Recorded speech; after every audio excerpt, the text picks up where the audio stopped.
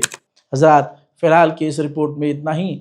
मेरे लिए दुआ ज़रूर कीजिएगा, रिपोर्ट को शेयर ज़रूर कीजिए, चैनल को सब्सक्राइब कीजिए। मैं हूँ रज़ा और आप देख रहे थे रज़ा ग्राफी अनस्क्रिप्टेड। जय हिंद।